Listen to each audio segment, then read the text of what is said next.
नमस्कार, रसस्वादम किचनमध्ये आपणा सर्वांचं खूप खूप स्वागत। आज मी करणार आहे पौष्टिक हिवाळा स्पेशल पारंपरिक अशी अळीवाची खीर। चला तर मग बघूया कशी करायची ते। यासाठी मी घेतले आहे हे 50 ग्रॅम अळीव। हे अळीव मी गरम पाण्यात अर्धा तास भिजत घातले होते। हे आता माझे भिजून तयार आहेत। या अळीवाला हळीम पण म्हणतात। हे 50 ग्रॅम भिजलेले अळीव, 1 लिटर दूध, त्याच्यानंतर पाऊण वाटी साखर किंवा 100 ग्रॅम साखर आणि 1 चमचा जायफळ आणि वेलचीची पूड। गुळाच्या तुम्ही साखरेच्या ऐवजी गुळ सुद्धा वापरू शकता। साखरेचं आणि गुळाचं प्रमाण सारखंच आहे, पाऊण वाटी गुळ किंवा 100 ग्रॅम गुळ। चला तर मग आपण कृती करूया। हे बघा, मी हे 1 लिटर दूध घेतलं। हे मी 15 ते 20 मिनिटं छान उकळून घेते आहे। माझ्याला 20 मिनिटं झालेले आहे। यात मी आता हे जे आहे भिजलेले अळीव यात घालते आहे।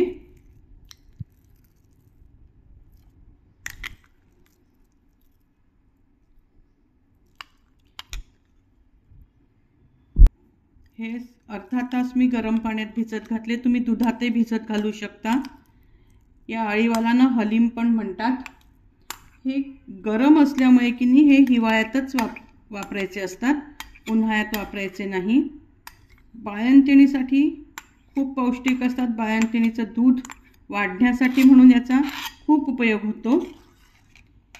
या अळीवामध्ये ना अँटीऑक्सिडंट्स खूप आहेत, त्यामुळे ना ह्याचं जेव्हा आपण आपल्या हिवाळ्यात बघा त्वचा आपली खूप कोरडी पडते, त्याच्यामुळे आपण मग खूप वेगवेगळ्या प्रकारचे क्रीम्स, बॉडी लोशन लावत राहतो। पण हिवाळ्यात जर आपण हे अळीवाचा उपयोग केला ना तर त्वचेचा कोरडेपणाही कमी होतो आणि त्वचेवरचा ग्लो पण खूप वाढतो। अळीव खूप गुणधर्मी आहे। याच्यात कंबरदुखीचा त्रास असेल तर तो जातो, सांधेदुखी जाते, व्हिटॅमिन के आहे, आयर्न आहे, कॅल्शियम आहे, इतक्या साऱ्या गोष्टी आहेत। याचे लाडू पण फार सुंदर होतात। पण काय की डायबिटीजवाले म्हणतील की काय आम्ही फक्त गोड पदार्थच खायचे का, आम्हाला ते सगळे वर्ज्य आहेत। ते अळीवाला जर आपण छान भिजवून मोड आणले ना तर सलादमध्ये टाकून खाल्लं तर तेही फार खूप छान लागतं। असे हे पौष्टिक जे अळीव आहेत फक्त हिवाळ्यात खायचे, कारण ते मुळात गरम असतात। आपण आता ही खीर करतोय ना, ही अशीच हे 7-8 मिनिटं तिला मध्यम आचेवर या दुधामध्ये अळीव आपल्याला शिजवून घ्यायचे आहेत। हे पहा, आता हे हळूहळू मिक्स होत आहेत आणि ते शिजले ना की आपल्याला कळतं, त्याचा रंग बदलतो। 5-1 मिनिटांनी मी असे मंद आचेवर त्याला शिजवते, तुम्हाला दाखवते। हे बघा, 5 मिनिटं झाले, छान आपली खीर उकळून राहिली आहे। या क्षणी देखील ना या खीरीत फक्त आपण जायफळ वेलायची टाकली आणि तुम्ही प्यायले ना तरी ज्यांना शुगर आहे ते अशी पण खीर घेऊ शकतात, कारण आपण दूध आटवलेलं असल्यामुळे दुधाचा जो गोडवा असतो तो थोडाफार असतो आणि आटवलेलं दूध तसे घट्टसर छान लागतं, त्याच्यामुळे तुम्ही तशी पिऊ शकता। पण हे अळीव गरम आहे, सामान्य लोक घेऊ शकतात, पण गर्भवती महिलांनी मात्र ही खीर बाळंतपणाच्या नंतरच घ्यायची, आधी घ्यायची नाही। बाकी सगळेजण ही खीर हिवाळ्यात घेऊ शकतात। आता ना 5 मिनिटं होऊन गेलेत, खीरीला छान उकळी आली आहे। तुम्हाला दिसत असेल हे आपले अळीव मगापेक्षा अजून फुगलेले आहेत। आता यात आपण आहे ना साखर घालणार आहोत। आता ही मी पाऊण वाटी म्हणजे 100 ग्रॅम साखर घेतलेली आहे। तुम्ही तुमच्या प्रमाणात, ज्याच्या घरी जसं गोड कमी जास्त लागतं तसं त्याचं प्रमाण करू शकता। हे जे पाऊण वाटीचं किंवा 100 ग्रॅम साखरेचं प्रमाण आहे एकदम परफेक्ट आहे। आता माझा गॅस मी फुलच ठेवलेला आहे, कारण मी सतत चमच्याने ढवळते आहे। साखर विरघळली की आपण गॅस बंद करू आणि मग त्याच्यात आपण विलायची आणि जायफळची पूड घालणार आहोत।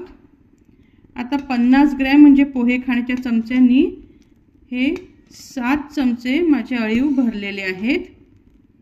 आता मी 1 लिटर दुधासाठी 50 ग्रॅम अळीव घेतलेले आहेत. याचं प्रमाणसुद्धा तुम्ही कमी जास्त करू शकता. ज्याला अळीव खूप छान सतत दातात खाली आलेले ते आवडतात त्यांनी एवढं घ्यावं, याच्यापेक्षा कमी प्रमाणे तुम्ही करू शकता.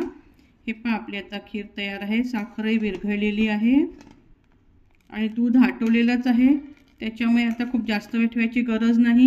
हे दूध न आटवता सुद्धा तुम्ही नुसतं गरम दुधात हे टाकूनही उकळू शकता. आता मी यात ही जायफळ विलायचीची पूड घालते आणि आता माझा गॅस मी बंद करते. आता समजा जर तुम्हाला गुळाची खीर करायची असेल ना, तर आपला आता जसा गॅस मी बंद केला याच्यानंतर 2 मिनटं तरी ही अशीच आपलं जे भांडं आहे ते गॅस तसंच राहू द्यायचं. गॅस बंद करून त्याचं आणि 2 ते 3 मिनटानंतर मग जे साखरेचं प्रमाण सांगितलं ना मी तुम्हाला, पाऊण वाटी साखर किंवा 100 ग्रॅम साखर, तसंच गूळ देखील पाऊण वाटी किंवा 100 ग्रॅम घालायचा आणि दूध थोडं 2-3 वाफा किंवा या उकळी थोडी कमी झाल्यावर घालायचा. नाहीतर तुम्ही जर ते उकळत्या दुधात जर गूळ घातला तर ते दूध तुमची खीर नासून जाईल. त्यामुळे जर सोपं पद्धत असेल ना तर साखर घालायची, म्हणजे आपली खीर झटपट तयार होते. चला तर पहा, अशी आपली खीर तयार झाली आहे. मी आता तुम्हाला सर्व्हिंग बाउलमध्ये काढून दाखवते. ही अशी पौष्टिक अळीवाची आपली खीर तयार आहे. गरम घ्या, थंड घ्या, खूपच छान लागते. जशी मी केली त्या पद्धतीने तुम्ही करून बघा, तुम्हालाही ती आवडेल. तुम्हाला हा माझा व्हिडिओ आवडला असेल तर आपल्या मित्रमैत्रिणींबरोबर शेअर करा. तुम्ही जर ही खीर कराल तर ती तुमची कशी होते या प्रमाणात ते मला प्रतिक्रियांनी कळवा. आणि माझ्या या व्हिडिओला आणि चॅनलला लाईक आणि सबस्क्राईब करा. धन्यवाद.